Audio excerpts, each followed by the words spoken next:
Hello friends, welcome to my channel. This side Sonam Sharma. अभी हम osmosis last videos में discuss कर रहे थे, तो वहाँ पर हमने ऑस्मोसिस स्टार्ट करने से पहले क्या समझा कि अगर हम मेम्ब्रेन को अच्छे से समझ लें, मेम्ब्रेन्स जितने भी तरीके के होते हैं, तो हम ऑस्मोसिस और ज़्यादा बेहतर तरीके से समझ सकते हैं। ठीक है, तो ऑस्मोसिस को समझने के लिए हमने मेम्ब्रेन्स से स्टार्ट किया। तो permeable membrane, impermeable, semi permeable and selectively या फिर डिफरेंशियली भी इसे कहते हैं, सेलेक्टिवली और डिफरेंशियली परमिएबल मेम्ब्रेन्स को हमने समझा कि ये इनका फंक्शन बेसिकली क्या है। तो इसके लिए हमने सॉल्यूशन देखा। सॉल्यूशन किन से बनता है? सॉल्यूट्स एंड सॉल्वेंट से। ठीक है, यहाँ तक हमने डिस्कस कर लिया था। और हमने ये भी डिस्कस किया था कि परमेबल मेम्ब्रेन और ये जितने भी काइंड ऑफ मेम्ब्रेन्स हैं, इनकी बेसिक फंक्शंस क्या होती है। तो परमेबल में हमने क्या देखा था कि यहाँ पर सॉल्यूट एंड सॉल्वेंट दोनों ही उस मेम्ब्रेन को अक्रॉस जा सकते हैं। ठीक है, उसके बाहर उस मेम्ब्रेन से। और इम्परमेबल मेम्ब्रेन की खासियत क्या थी? उसकी स्पेशलिटी ये थी कि वो न तो सॉल्यूट को अलाउ करेगा, न तो सॉल्वेंट को अलाउ करेगा अपने से पास होने के लिए। ठीक, अब इसके बाद में हमने किसकी बात की थी? Semi permeable membrane. तो सेमी परमेबल मेम्ब्रेन में हमने क्या देखा था? यहाँ पर जो सॉल्वेंट है सेमी परमेबल, उसको तो अलाउ कर रहा था, लेकिन ये किसी भी एक भी पार्टिकल जो है सॉल्यूट्स के, उनको ये अपने अक्रॉस नहीं जाने दे रहा था, उनको अलाउ वो मेम्ब्रेन नहीं करता है। ठीक है, तो और सेलेक्टिवली परमेबल या फिर हम डिफरेंशियली परमेबल भी कहते हैं जिन्हें, इनका क्या फंक्शन था? इनका फंक्शन बेसिकली ये था कि सॉल्वेंट्स को तो ये अलाउ कर रहे हैं सारे, लेकिन फ्यू या फिर बहुत ही सिलेक्टेड या सिलेक्टिव हम कह सकते हैं सॉल्यूट्स को, सॉल्यूट पार्टिकल्स को ये अलाउ करते हैं। सारे सॉल्यूट्स पार्टिकल को अलाउ नहीं करेंगे, फ्यू या सिलेक्टेड सॉल्यूट पार्टिकल्स को ये अलाउ करते हैं। ठीक है, तो उनकी एग्जांपल्स मैंने स्क्रीन पे यहाँ पर सामने लिखे हुए हैं, आप यहाँ पर देख रहे हैं। इनके एग्जांपल्स कई बार एग्जाम में पूछे जाते हैं। तो परमिएबल मेम्ब्रेन की अगर हम एग्जाम्पल की बात करते हैं, तो यहाँ पर कौन से मेम्ब्रेन से? सेल्यूलोसिक सेल वॉल आप देख सकते हैं, ये एक तरीके का परमेबल मेम्ब्रेन है। Mean solute and solvent both will allow. ठीक है, अपने पास से ये जाने देगा, उस मेम्ब्रेन से बाहर की तरफ जाने देगा, निकलने देगा। देन लिग्निफाइड सेल वॉल, ऐसा एग्जाम्पल है। किसका एग्जाम्पल है? परमेबल मेम्ब्रेन्स का। देन इम्परमेबल मेम्ब्रेन में हम आते हैं यहाँ पे cutinised and suberised kind of cell walls जो होते हैं, वो किसके एग्जाम्पल हैं? इम्परमेबल के। मीन्स यहाँ पे न तो सॉल्यूट न तो सॉल्वेंट अलाउ होगा इस मेम्ब्रेन से बाहर जाने के लिए।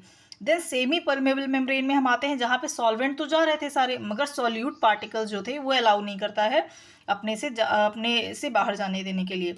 तो यहाँ पे कोलॉइडियंस हो गए, पार्चमेंट मेम्ब्रेन हो गया, कॉपर फेरोसाइनाइड मेम्ब्रेन हो गया। ये सारे मेम्ब्रेन्स ऐसे हैं जो कि किसके एग्जाम्पल हैं? सेमी परमेबल मेम्ब्रेन के। देन हम आते हैं सेलेक्टिवली परमेबल या फिर डिफरेंशियली परमेबल मेम्ब्रेन के ऊपर।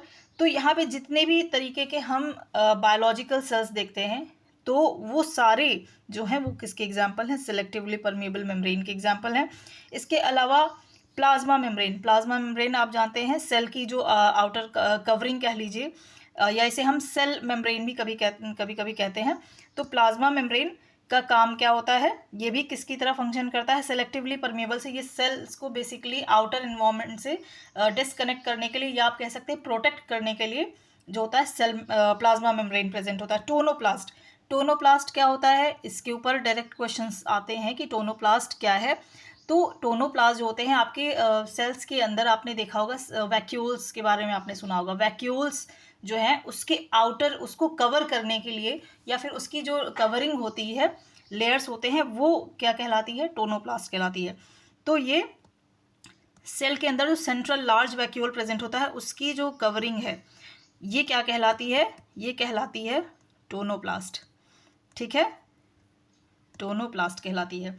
तो टोनोप्लास्ट भी किसका एग्जाम्पल हो गया? सेलेक्टिवली परमिएबल मेम्ब्रेन का एग्जाम्पल हो गया। इसके अलावा all membranes surrounding different cell organelles, जितने भी सेल ऑर्गेनल्स होते हैं, वो उनके ऊपर जो कवरिंग होती है या प्रोटेक्टिव लेयर होती है, वो किसके एग्जाम्पल है? सेलेक्टिवली या फिर डिफरेंशियली परमेबल मेम्ब्रेन के एग्जाम्पल होते हैं। ठीक, क्योंकि यहाँ पर कुछ ऐसे आपने सुने होंगे, यहाँ पर बैलेंसिंग के लिए बेसिकली इस तरीके के मेम्ब्रेन्स की ज़रूरत होती है, और वहाँ पर बहुत ज़्यादा चीज़ों की अधिकता नहीं होनी चाहिए। ठीक है, बहुत ज़्यादा भी चीज़ें ना हो और बहुत कम भी ना हो, तो उसके लिए बैलेंसिंग के लिए बेसिकली ये मेम्ब्रेन जो होता है नेचर ने बनाया हुआ है। और आगे हम अब बात करते हैं ऑस्मोसिस की। तो ऑस्मोसिस जो है वो स्पेशल टाइप ऑफ डिफ्यूजन है, ठीक है। ऑस्मोसिस क्या है? Osmosis special type of diffusion होता है, ठीक है। तो इसमें कंफ्यूज मत होइएगा। और यहाँ पर डिफ्यूजन किसके थ्रू होगा? ये जो diffusion, special type of diffusion जो हो रहा है वो किसके थ्रू होगा? वो होगा सेमी परमिएबल मेम्ब्रेन के थ्रू। सेमी परमिएबल मेम्ब्रेन के थ्रू होगा, ठीक है। अब आपने जैसे मेम्ब्रेन को समझ लिया है तो आपको इस चीज़ को समझने में किसी भी तरीके की डिफ़िकल्टी नहीं होगी, एटलीस्ट कि ये मेम्ब्रेन क्या है। तो ये स्पेशल टाइप ऑफ डिफ्यूजन होता है जो किसके थ्रू हो रहा है? सेमी परमेबल मेम्ब्रेन के थ्रू होता है, ठीक है।